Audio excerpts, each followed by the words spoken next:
Today we are going to knit our gusset, so we're going to pick up our heel stitches, but instead of turning our work again, we're going to start back to working in the round. So we'll use the slip stitches that we did as part of the heel flap to pick up stitches along the side. And then we will turn and pick up our instep stitches, and we'll start working those again. We'll then work down the other side of the heel flap using the slip stitches on the other side, and then come all the way back to the start of our round, and we will be ready to get working in the round. And once we've done that, we'll be able to shape our gussets. So the first thing we're going to do now is get ready to work in the regularly as we were doing previously. So if you're going to change colours, if you've done a contrast heel, this is the point, either before or after you knit across the heel stitches. It's kind of a personal choice. So I'm going to knit the first 5 stitches across. If you have a larger size, you'll have more stitches in your heel. So I'm going to place a marker at this point. And you can place a marker either now or after you've finished your gusset pickup. It doesn't really matter. It may say otherwise in the pattern, but as long as you know where your start of round is. Because it used to be here, kind of below your tail yarn where you cast on, but now it's at the bottom of the sole rather than at the side.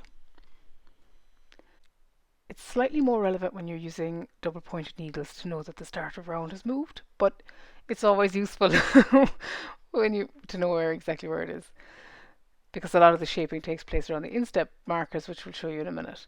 So if you knit across the next 5 stitches of your heel, you'll have more if you make a different size. Get yourself some yarn. That would be ready to pick up the stitches along the side of the heel flap. So this is why you slip those stitches, because they're much easier to see as you pick them up rather than picking up a knit stitch or a purl stitch. So what you do is that find them where they are, and you can kind of pick them out really easily. So turn your flap over fully to make sure that you have the whole of the stitch and that you're not picking up bits from underneath as well. So it's the 2 bars in this pattern. Some people pick up 1. All of my patterns are to pick up 2, to pick up both bars of the slip stitch. So then you're going to knit them. So this is essentially like a pick up and knit, only you're not really picking up, it's slightly different. So you put your needle in, go around it as if to knit, and then bring it out to create the stitch. Now you will see that it looks a little bit gappy as we pull it up, but we will fix that in the next round. So doing the stitching correctly then, if I pick up 3 bars, you can actually see how it looks wrong when how it looks incorrect when you pick them up like that. So you could now go back and pick up the 2, because what's happening is that you pick up the 2 bars of your slip stitch, and then beside that you have the next row of stitches, essentially the next line of stitches, and that will show you kind of where you are correct or incorrect as well. So that should look nice and even along the same line. So here I'm picking one up, just 1 bar, and again you can see that they're now out of alignment. So then you keep picking up the stitches, and it's 9. And generally, in a lot of patterns, it'll be half the number of rows in your heel flap. That will vary, but in this one it is. So I've done 18 rows of heel flap, and I have 9 slip stitches on each side. So I've now picked up my 9 stitches. The next thing we're going to do, and in the pattern it says to pick up 2 additional stitches up into the leg of the sock, and I'll show you how to do that. The reason you do it is because if I went straight from where I am now across to the instep stitches, you would get a bit of a gappy hole. So you're trying to avoid that. So what you do now is you pick up along the same line as of stitches that you've already picked up along. You're just not picking up slip stitches because you don't have them. So you can see where I'm picking those up. I'm going in along the line of stitches that I've already picked up, and I'm going to knit that. And then I'm going to knit the next one above it. So you can see that they're in a line still. So yep, if you go in there and knit those, you'll know very quickly as well if you're wrong, because it'll pull a lot and you'll still have a hole. It'll be distorting all the stitches around it. So that is how you do your best to avoid the holes. Then you'll be knitting those kind of tightly as you go along. So that's it. You can see it goes slightly above the instep stitches up the leg, and that is the whole idea of it. So that's your 9 and your 2 extra. The next thing you're going to do then is you're going to place a marker, and this is your start of instep marker in your patterns. And the reason you place this is that a lot of shaping takes place around that marker. So you place that start of instep marker just before the unworked stitches, which are your instep stitches, and then you're going to knit across the instep.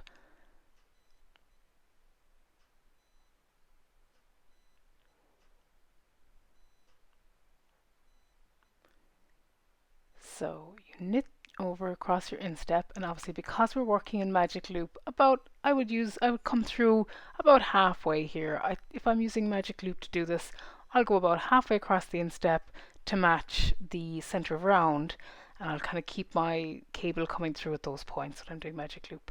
Now, just to say in terms of the leg as well, if you are working a pattern that had a patterned part of the leg, as you come to work the instep stitches, it may tell you to continue pattern as set, or it might tell you a specific row of a chart or a pattern to start at. It'll depend on the pattern, but it is at this point where you kind of want to start working any pattern you were doing the leg again now as you go into the foot.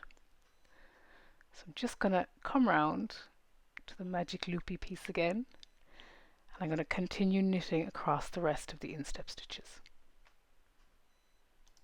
So as with magic loop, make sure you keep that nice and kind of snug in against the one as you were changing needles.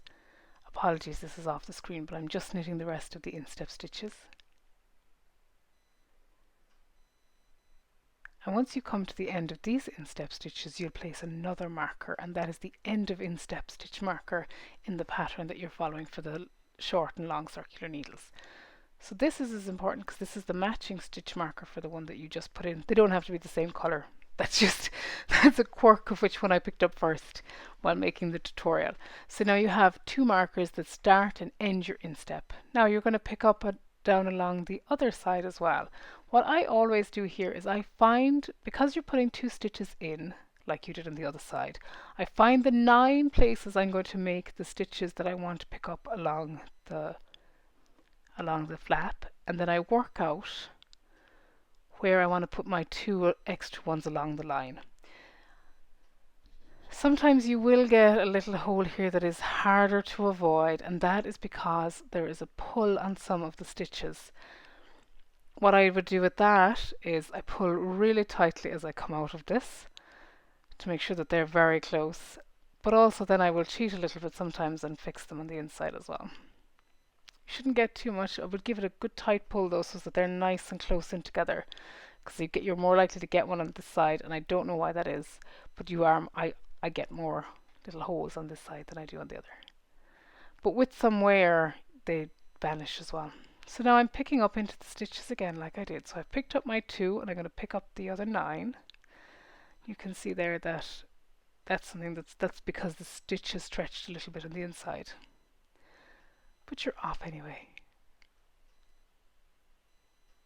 So now you're going to work down the rest of the stitches into the back again, and you can see that these are being picked up in a line like the others. Try not to split your yarn. Don't split your yarn. And then you've made your stitch.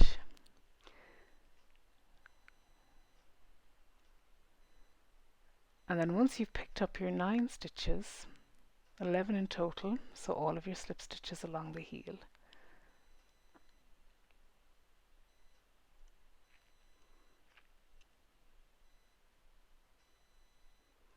a common issue here is actually that you have too many slip stitches, not too many, but you might have started too high up your leg, or you might be too low down your leg, and that's why I tend to count out where I'm going to do my stitches on this side before I make my 2 stitches to make sure I'm positioning them as correctly as possible.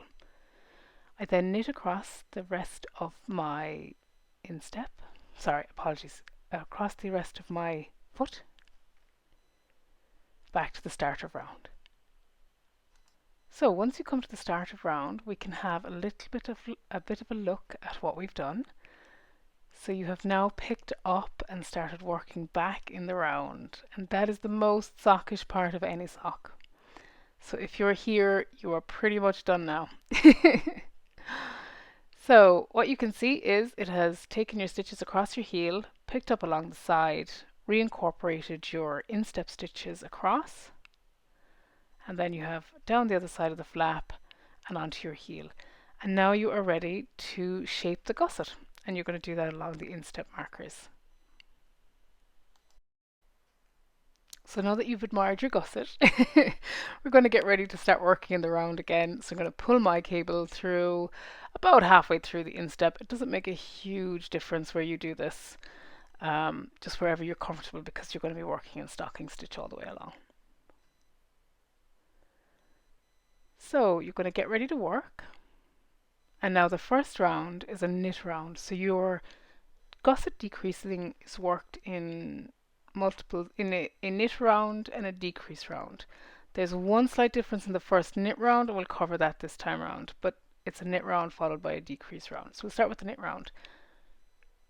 So the most important thing about this knit round is that you are going to do something slightly different on this round with the stitches that you picked up last time, and this is important as it adds a bit of strength to your sock.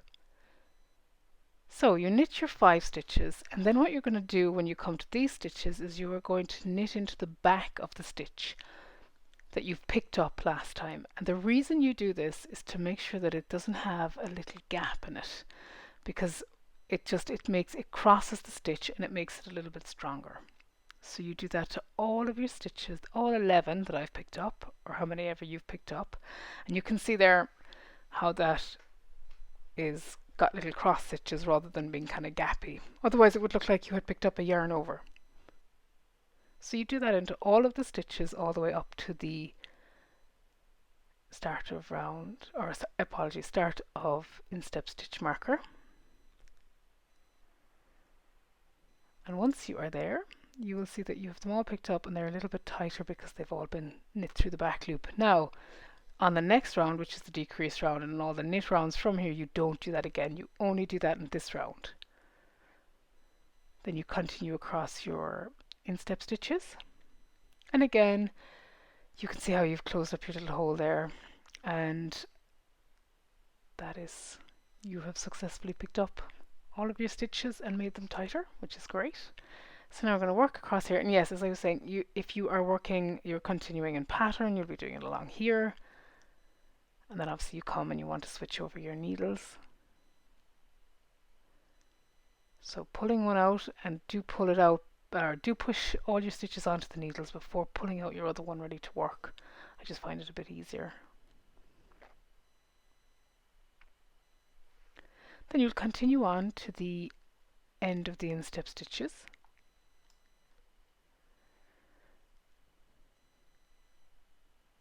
Again, getting nice and close in for the first stitch as you move away from, to make sure it's nice and tight.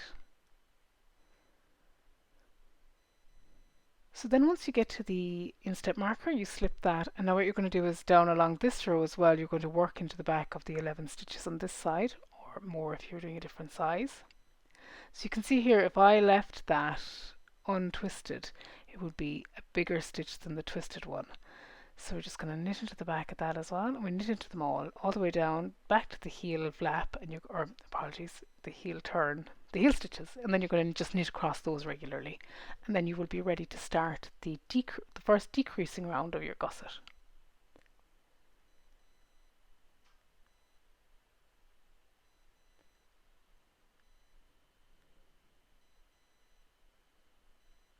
So you're now back to your stitches here, and you're going to just knit across those.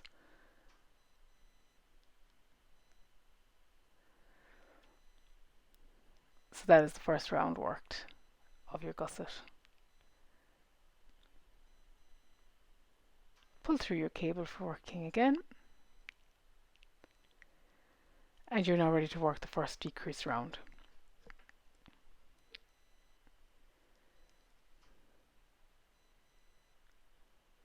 Don't forget your marker, of course. So you are going to work to 3 stitches before the instep marker, and you will work to the end of instep marker then, because your shaping takes place on the underside of your foot rather than any of the instep. The instep is not changed during this part either. The shaping all takes place on the foot, on the bottom of the foot. But you'll see that as we go around. So now you knit to 3 steps before the start of instep marker.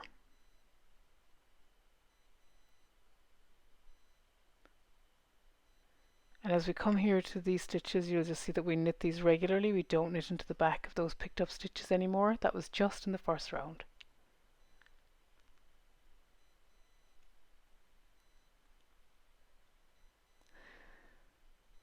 So we're now here, and this decrease that you use here is a knit 2 together. So you knit those 2 stitches together, and that's your first decrease worked. You knit the stitch, and you slip the stitch, and then you work across your instep stitches. So that's the first decrease, and on the other side you're going to do a matching decrease, which is a slip, slip, knit, and that is your first decrease round worked for your gusset shaping.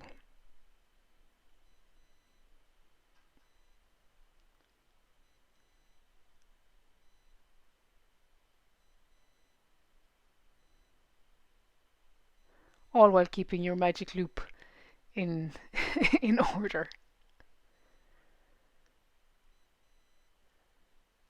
So you just need to, now it is after the end of instep marker, it's not before it. So just to be sure that you work all of the instep stitches before doing the shaping. So now you're going to slip the marker, you're going to knit 1, and then you're going to do a slip, slip, knit. So you're going to slip them both knitwise, put them back onto your left needle and knit the 2 of them through the back loops. And that gives you your matching decrease. Then you're just going to continue on to the end of this round, and then you will continue shaping your gusset. With your gusset, the next round will be knit, then there'll be another decreasing round, and eventually what happens is you come around to where you have an even number, the same number of stitches on the instep as you have on the base, and it'll be the same as where you started for the leg.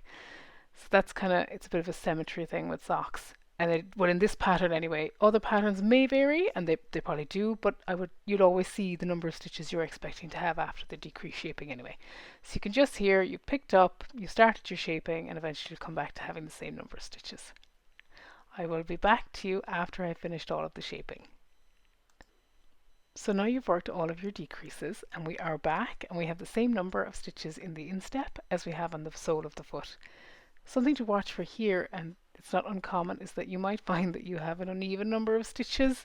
You might have decreased one on more on one side than on the other. Just keep working as long as it's not interfering with any pattern that you have in the sock. I doubt there are any sock knitters out there who haven't done a misshapen gusset at some point. If it's a plain stocking stitch sock, nobody's going to notice when you get back to the right number of stitches. And then we continue on in the next tutorial to knit the foot and shape the toe.